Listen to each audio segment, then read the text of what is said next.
तो कल का दिन काफ़ी अच्छा रहा है ना, दोनों पार्टीज़ के लिए।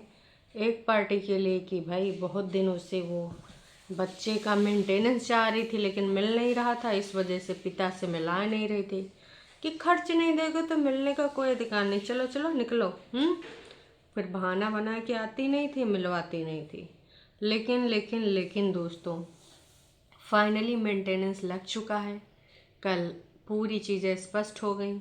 और कल जो बहुत दिल दुखा था, मन परेशान था, अंदर कुछ हलचल मची हुई थी, तूफान चल रहे थे, आंखें डुबडुबाई थी, बहुत सारी बातें होठों पे आई थी लेकिन फिर भी वो व्यक्त नहीं की जा पा रही थी।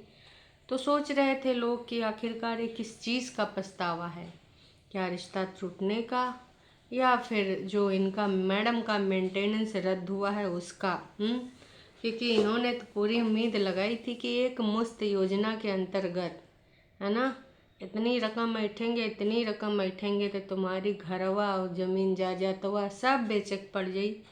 लेकिन क्या हुआ कि जज साहब ने इंडिपेंडेंट नारी की ना भाई साहब जबान जब्त कर दी। जो इतना चिल्लाए रही थी, जो इतने दिनों से दिन में तारे नज़ारे दिखाऊंगी, ये करांगी वो करांगी, सब कर रही थी ना, आखिरकार वो निरस्त हो गया। तो भाई साहब दीदी हमारी इसीलिए कल दुखी थी। हालांकि असली वीडियो तो आ जाएगा। जो कल उसने वीडियो बनाया वो तो बस पुराना माल था, एक नई क्लिप जोड़ के तुमने सबके मुंह पे फेंक दिया कि लाओ बासी माल देख लो। वो हरदम ऐसा करती है कि नया फिर दूसरे दिन लेके आती है, क्योंकि उसको पता है कि आज तो व्यूज़ आएंगे ही आएंगे। और इस समय तो भैया व्यूज़ की सबसे ज़्यादा ज़रूरत है, क्योंकि अभी तक ये था उम्मीद है ना कि मेंटेनेंस लग जाएगा, मेंटेनेंस लग जाएगा है ना। तभी से बेचारी ने काका कृत्य कर डाले, पुराना चैनल उड़ा डाला और इसका इल्ज़ाम यूट्यूब के ऊपर लगा डाला कि भैया ये हमारा चैनल था नहीं, ओनरशिप का मैटर था, फलाना ढिमकाना था, नई पॉलिसी आई उसके अंतर्गत तक मेरा चैनल गायब कर दिया। जब नया चीज़ आएगा, कुछ मेल आएगा आपको दिखाएंगे। लेकिन वो चैनल इसने खुद ही हाइड किया था मेंटेनेंस के चक्कर में। बताओ, चैनल का चैनल 1.5 लाख के ऊपर सब्सक्राइबर थे, वो तुमने खो दिया। अब अनहाइड करोगी तो लोग पूछेंगे सवाल, ऐसे तुम बेशरम हो, तुम कर सकती हो है ना। कह दोगी कि वाईटी ने वापस कर दिया, भाई होने को तो कुछ भी हो सकता है ना। तो दीदी ने वो चैनल से हाथ धोया।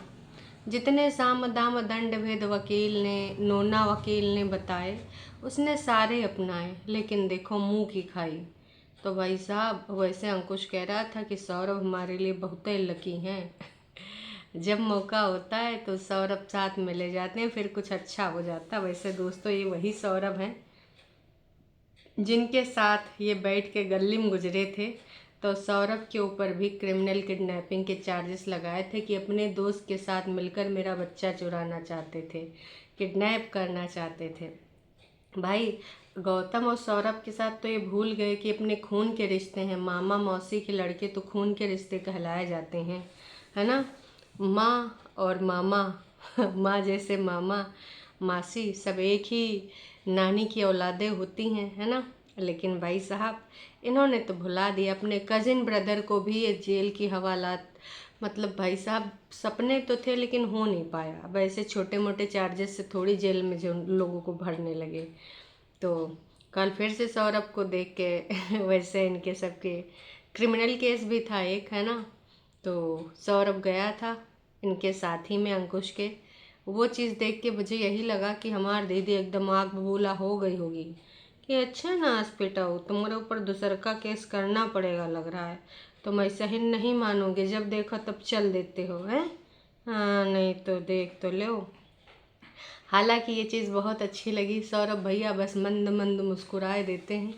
जब भी अंकुश बोल रहा था ससुरारी जा रहे हैं, आई गई ससुरारी, वो देखो ससुरारी, बड़ा मंद मंद मुस्कुराए रहे थे। सोच रहे होंगे कि भैया एक बार ससुरारी किनारे से लेके गए रहो। तो हम सब पुलिस स्टेशन के चक्कर लगाए थे, दोबारा फिर से ससुरारी ससुरारी कर रहे हो। इस बार कहीं हम लोग सलाखों पीछे नजर ना आए कि जज साहब इसने ससुराल का नाम लिया, मेरे घर को बदनाम किया, इसको दोनों को जेल के सलाखों में भर दो, दोबारा से कभी निकल ना पाए बाहर। देखो ऐसा कहने को बोल सकती थी, लेकिन फिर फ़िलहाल के लिए इन्होंने नहीं बोला कि चलो ठीक है, नहीं बोलेंगे, इस प्रकार की बातें हम नहीं करेंगे। तो जब अंकुश बता रहा था कि कम से कम एक बर्डन कम हुआ जहाँ पर इतने केसेस थे, मेन जो बर्डन था इंडिपेंडेंट जो मरी पड़ी थी कि हमको भी चाहिए पैसा, लालची ने एक नंबर की वैसे बड़ा चिहाड़ चिहाड़ के बोली थी, तेरे जैसे नहीं हूँ, हैं तेरे जैसे नहीं हूँ, एक नहीं 10-10 बच्चे पाल के दिखा देंगे मिस्टर, तेरे जैसे नहीं जन्म करके जन्ना करके छोड़ गया फलाना ढिमकाना, है ना। तो हालांकि दीदी ने फिर पूर्ण रूप से भाई अपना जमाया कि भाई हमको पैसा चाहिए। अभी बच्चे को इधर नहीं मिला रही थी क्योंकि मेंटेनेंस नहीं मिल रहा था, बहाने मार रही थी, कभी हेल्थ का, कभी उपलब्धता था कि भाई हम उपलब्ध नहीं, जेंट्स उपलब्ध नहीं। वैसे तो कैब करके कहीं चली जावें, चंडीगढ़ एयरपोर्ट, शिमला, जहाँ जहाँ भी वो चली जावें, इसमें कोई दो राय नहीं है। तो बात ये है कि ये सारी चीज़ें लोगों ने जब देखी तब उनकी आंखें खुली कि मैडम का कल सपना टूट गया। इन्होंने सोचा होगा लाखों, चलो करोड़ों में तो नहीं पर लाखों में तो मुझे पैसा मिलेगा मिलेगा। जो बड़का बड़का खिलाड़ी हैं, हार्दिक पांड्या हो गए, और एक जो पतले से खिलाड़ी हैं धनश्री, 4 करोड़ ली हैं भाई साहब यूवी को छोड़ने के लिए। तो इन्होंने सोचा था कि भैया चलो लाखों बोलते हैं, करोड़ों बोलते हैं, लाखों में तो आएंगे, पर उनको नहीं पता था कि भैया यूवी धनश्री से ज़्यादा कमा रहे थे, है ना। और उधर अपने जो दूसरे वाले भैया हैं ना हार्दिक पांड्या, तो वो भी ज़्यादा कमा रहे थे, तो इसलिए उन लोगों को रकम देनी पड़ी। हालांकि हार्दिक पांड्या की बहुत ज़्यादा चीज़ें अपनी माँ के नाम पे थीं, तो उन सब चीज़ों में हिस्सा नहीं लग पाया, है ना। तो अब यहाँ पर इन्होंने भी दिमाग चलाया। आजकल जय और माही का बड़ा वो चल रहा है कि 6 करोड़ 4 करोड़ मांगी गई है फलाना ढिमकाना। हालांकि उन लोगों ने निरस्त कर दिया कि ऐसा हमारे बीच में कुछ भी नहीं है, ये अफवाहें हैं। अब पता नहीं भाई साहब ये लोग खुद अफवाहें उड़ा रहे हैं या इनके प्यार कर रहे हैं, ये कौन है बीच के लोग। अब कहते हैं बिना धुआं के जब आग है तभी तो धुआं दिख रहा है। अब धुआं चल रहा है का मतलब कुछ, लेकिन अब जय और माही दोनों अपना अपना दांत चियार रहे हैं। चलो खैर, दे रहा है दुरुस्त है, तुम्हारी मर्जी, भगवान करे सब सही हो जाए। वैसे इधर भी सही करने की लोग बहुत कामना करते थे पहले, लेकिन जब इतनी सारी चीज़ें हो गई और एक दूसरे के लिए मन में इतनी कटुता है तो एक होने का कोई सवाल ही नहीं था, है ना। बच्चे के खातिर कई बार कई लोगों ने सोचा कि भाई बहुत सारे लोगों में बहुत सारी बातें होती हैं, चलो छोड़ो कोई नहीं, पर फिर भी अब वो सारी चीज़ें अब पॉसिबल नहीं है तो नहीं हो पाई। तो दीदी का कल जो चिहाड़ चिहाड़ के रोना निकल के आया, कहीं इस वजह से भी तो नहीं कि पहली बात तो दीदी को पैसा नहीं मिला, मेंटेनेंस ये भी चाह रही थी, इनका तो निरस्त हो गया। और सिर्फ बच्चे का तो देखो, बच्चे का तो पहले भी था कि बच्चे को मिलेगा, और बच्चे को देने के लिए बाप ने भी मना नहीं किया था। लेकिन जब इनका 12 बजे पता चला होगा तो आंखें डबडबा आई, और सुनने में आया दीदी ने ये भी बोला एक औरत ही औरत की दुश्मन होती है। अभी 2-4 हफ्ते पहले एक वीडियो आया था कि नहीं औरत औरत के दुश्मन नहीं होता। मेरा औरतों ने बड़ा साथ दिया, बहुत ही ज़्यादा निस्वार्थ होके मेरे लिए खड़ी रही, स्टैंड लिया औरतों ने। लेकिन लेकिन लेकिन फिर एकदम से कल फिर से औरत ही औरत की दुश्मन हो गई। जज साहिबा की बहन अब जज बन के आई हैं और वो काफ़ी कैंडी वैंडी खिला रही थी, बच्चों को उनके पापा से मिला रही थी, ये अंकुश ने भी बताया।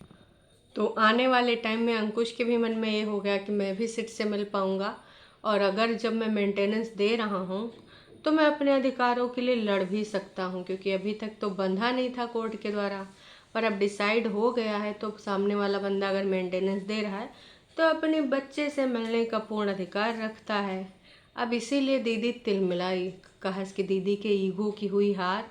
अब धर पकड़ जो भी है, हो सकता है नोना कुछ इनको और सलाह दे, ए दीदी अब कहीं वो सुप्रीम कोर्ट हाई कोर्ट वाली धमकी तो नहीं यूज करोगी। कहा कि तुमने तो कहा था छोड़ना, तो मैंने है नहीं है, मैंने तो अपना हक लेके रहना है। तो क्या दीदी अब हाई कोर्ट जाएगी दोस्तों? क्योंकि भाई दीदी की जिद तो यही थी, और दीदी अपनी कहती है मैं बहुत ज़िद्दी हूँ दोनों बहनें। तो अगर हाई कोर्ट सुप्रीम कोर्ट जाने का इनका इरादा है तो भाई साहब फिर से अपना टाइम बर्बाद ही करोगी, क्योंकि सब जगह पे यही आ गया है कि कमाऊँ बीवी को पे नहीं करना पड़ता। बहनी हो, ननौना के चक्कर में आए कि अपना सब कुछ बर्बाद ना करना। ऑलरेडी तुम बहुत ज़्यादा बर्बाद कर सकी हो, और घसीटा वसीटा मत लगाना। तुमको कोई भड़काए तो मत भड़कना, अपना सुकून सेलेक्ट करना जो है नहीं तुम्हारे अंदर। हालांकि तुम बहुत बोलती हो आई हैव लॉट्स ऑफ सुकून, फलाना ढिमकाना, लेकिन हमें तो कहीं सुकून दिख नहीं रहा है। तो ऐसी हरकता न नोना के चक्कर में, न अपने वकील के चक्कर में करना नहीं। दूर से प्रणाम करना कि भैया अब हमें ये चीज़ों में नहीं पड़ना, जैसे वकील ने जो बोल दिया। देखो ऑलरेडी तुम्हें पता था, बहुत सारे नए रूल आ गए हैं, और मुझे लगता है आने वाले टाइम में बहुत सारे रूल चेंज भी होंगे, क्योंकि जहाँ स्त्री को मजबूत बनाने के लिए, स्त्री को उसका हक दिलाने के लिए, एक पीड़िता नारी का सुनवाई कराने के लिए एकदम कड़े रूल बनाए गए कि ऐसे ऐसे चीज़ों में तुरंत सुनवाई होनी चाहिए। इवन अगर आपने आर का केस लगाया तो तुरंत गिरफ्तारी, ये वो बाद में साबित होंगी चीज़ें, ये सारी चीज़ें हैं ना। लेकिन ज़्यादातर औरतें मिसयूज कर रही हैं, इसका फ़ायदा उठा रही हैं। तो आई थिंक अब वो सही टाइम आ गया जहाँ पर थोड़ा सा कानून में परिवर्तन किया जाए, और जो वाकई में ऐसा कांड करते हैं उनको सिर्फ और सिर्फ जो है दंड मिले, और जो मिसयूज़ करते हैं उनको भी दंड मिले। क्योंकि तमाम लड़कियां ऐसी हैं जो बदला लेने के लिए कहती हैं रुको, आर में फंसाते हैं रुको, दहेज प्रथम फंसाते हैं रुको, अभी तुम्हारे ऊपर ना डीवी का केस करते हैं। तो ऐसे केस में अगर कोई मिसयूज़ करता पाया जाए तो उसको और डबल ट्रिपल जितना सज़ा मिलना चाहिए वो मिलनी चाहिए। वैसे अब देखो क्या होता है क्या नहीं होता है। दीदी तिलमिलानी तो बहुत तेज़ हैं, और मैं उदास हूँ भगवान मुझे और मजबूत बनाओ, फलाना ढिमकाना। सबसे ज़्यादा मम्मी को गालियाँ पड़ी हैं। क्यों? क्योंकि ये कठिन टाइम है आपकी बेटी का, वहाँ तो उसकी सास है, आपको इधर आना चाहिए था, लेकिन आपको तो सिर्फ अपना सुख चाहिए। बस आपने बच्चों को पाल दिया बिना पिता के, तो भाई उसके लिए बच्चे आपके हमेशा के लिए रड़ी हो गए। अब आपके घूमने खाने फिरने के दिन हैं, अभी आपने जिया ही क्या है, अपने सपने पूरे के दिन हैं। अरे औलादों को पाल पोस दिया ठीक है, भगवान न करे कभी किसी को अकेले पालना पड़े, पर तमाम लोग ऐसी सिचुएशन का सामना करते हैं मम्मी। इसका मतलब ये नहीं कि औलादें जब बड़ी हो जाएं तो उनको भाई उनके बिगड़े बने में काम ना हो, फिर अपने तुम सोचो। तो मम्मी भी इंडिपेंडेंट हैं दोस्तों, इनसे ज़्यादा इंडिपेंडेंट तो कोई नहीं है, छोटी और बड़ी नहीं है। कि मतलब भाई वैसे तो सब दांत निकाल निकाल हम खड़े हैं, खड़े रहेंगे। अरे नाच पीटियों, तुम्हारी बहनी के ऊपर कल का बीता होगा। प्रेतिन तुम्हारी झुठियंका थी, प्रेतिन तुम्हारे भाई कम जीजा जिनको राखी भी तुमने बांधी थी, का वो कल खड़े थे? हाँ, फ़ोन पे तुमको बड़ी बड़ी बातें बोले होंगे, ढंढास बंधाए होंगे, फिर से तुमको उल्टी पुल्टी पट्टी पढ़ाए होंगे, पर वो थे नहीं थे, है ना। आंखें खोलो, अब ही सवेरा है, अपनी ज़िंदगी अच्छे से जी सकती हो, अलग अलग ही सही, पर ये ज़िंदगी भर तुमको ऐसे ही गुमराह करते रहेंगे, और तुम अपनी ज़िंदगी का सत्यानाश करके इनके बहकाव में इनके हिसाब से चलती रहोगी। तो मैं तो यही कहूँगी कि भाई मौका है, दस्तूर है, वहीं तुम देख लो अपना, और अगर मौका पे तुम सही डिसीजन ले सको अपने जीवन के सुकून के लिए तो अच्छी चीज़ है, क्योंकि आने वाले टाइम में ये तुम्हारे हो नहीं पाएंगे। वैसे अंकुश को तमाम लोगों ने अच्छी अच्छी यहाँ पे जानकारियाँ भी दी हैं कि आप अपने बच्चे के स्कूल वेकेशन में भी अपने साथ रखने की परमिशन ले लेना। आजकल आप अपने बेटे के साथ पे भी रह सकते हैं। लो भाई साहब, एक और जानकारी मिल गई है।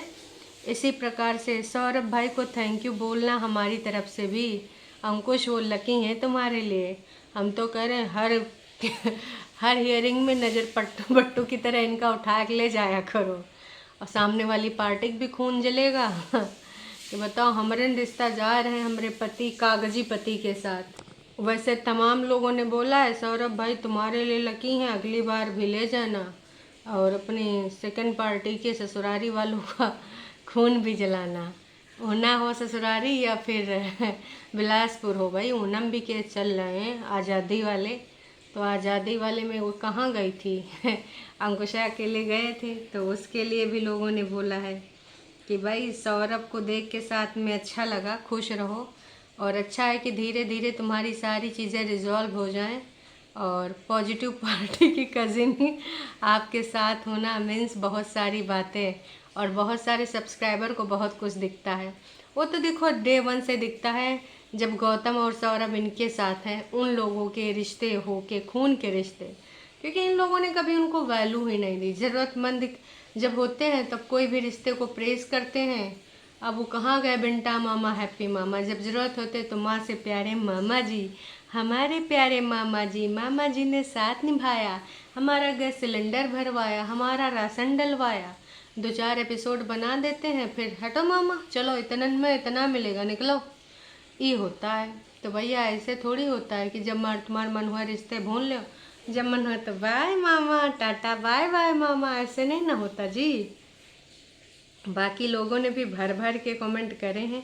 अब थोड़ा आ जाते हैं प्रेतिन पे। भाई प्रेतिन का जो कल वीडियो आया था, मन बहुत उदास है, औरत ही औरत की दुश्मन होती है, कितना सच है भाई। फिर हमने कहा देखें औरत औरत की कैसी दुश्मन होती। दीदी ने बोला था, जो मेरी दादी हैं उन्होंने मुझे बहुत सपोर्ट किया, मेरी मम्मी को। अगर सपोर्ट ना करती तो क्या हमारी अम्मा नौकरी कर पाती? नको, कभी नहीं है। तो हमें साथ में मिलना है, साथ में होके ग्रो करना है।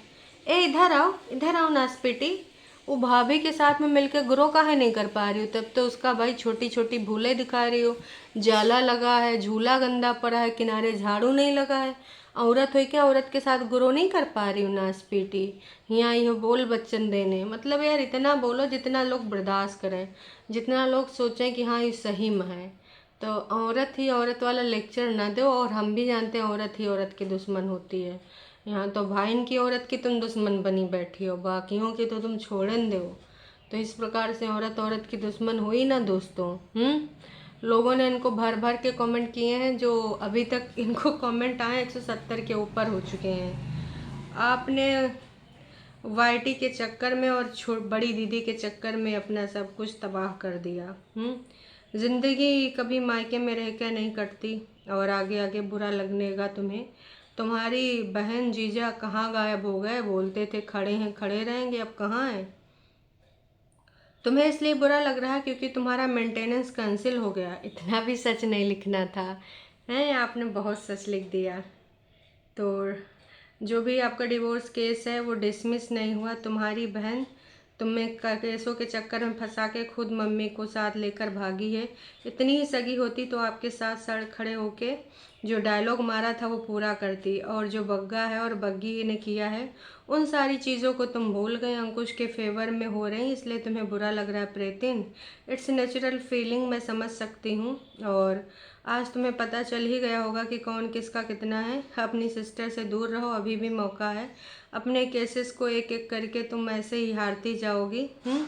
तुम्हारे जो भी चीज़ें हैं ऐसे ही ख़राब हो जाएंगी, क्योंकि सबसे अच्छा मौका था जब उसका एक्सीडेंट हुआ था, तब तुम चली जाती तो आज ये सारी चीज़ें बोलनी न पड़ती। बहुत सारी बातें हैं, कितना लिखूं, बस इतना ही कहूँगी कि तुम्हें इसीलिए बुरा लग रहा है क्योंकि तुम्हारा मेंटेनेंस कैंसिल हो गया। तो इन्होंने बहुत साफ साफ बात लिख दी है। और इसी प्रकार से न जाने कितने हजारों कमेंट आए होंगे, लेकिन उन्होंने सारे पब्लिक नहीं करे हैं। अभी 175 ही करें। इसके रिगार्डिंग एक रंगारंग वीडियो तो बनता है, लेकिन ये वीडियो बहुत लंबा हो जाएगा, इसलिए गिने चुने मैंने कुछ कमेंट्स रखे हैं जो हम नेक्स्ट वीडियो में ज़रूर से ज़रूर लेंगे, फिर करेंगे वार्तालाप। तुम लोग चैनल पे नए हो तो चैनल को सब्सक्राइब कर सकते हो। और हाँ, अब आपको समझ में आ गया होगा मोहतरमा कि ऐसे ख्याली पुलाव और किसी के बहकावे से कानून नहीं बदलते हैं। हालांकि औरत के पक्ष में बहुत सारे कानून बने हैं, पर उनसे लड़के भी सच साबित किया जा सकता है, जो कि आज देखो साबित हो गया है। और तुम झूठी साबित हो गई, डीबी भी झूठा ही साबित होगा, क्योंकि तुमने नेक्स्ट डेट तो करवा ली है। तुम भी नहीं गई थी, तुम्हारा मेन वकील भी नहीं गया था, दूसरा वकील गया था, वो शायद किसी और चीज़ में उलझे रहे होंगे, है ना। वकील का क्या है यार, उनके पास और भी केसेस होते हैं, नए क्लाइंट को कभी नहीं छोड़ते हैं, तो फिर अपने सहयोगी वकील से हेल्प ले लेते हैं। तो देख लो भाई साहब, आने वाले टाइम में और तुम्हारा कितना सत्यानाश होने वाला है। औरत ही औरत नहीं, हाँ वकील आदमी मोटी फीस बना रहा है, बाकी तुम समझदार हो। नोना जादू टोना अपनी जॉब कर रहा है, ज्योतियंका अपने ऐशो आराम में कभी यहाँ कभी वहाँ बैठ के चाय वाय पी रही है, फिर आके ज्ञान दे देगी, थोड़ा इमोशनल हो जाएगी, मम्मी कुछ बीमारियाँ दिखा देगी। चलो बाकी मिलते हैं लाइव में।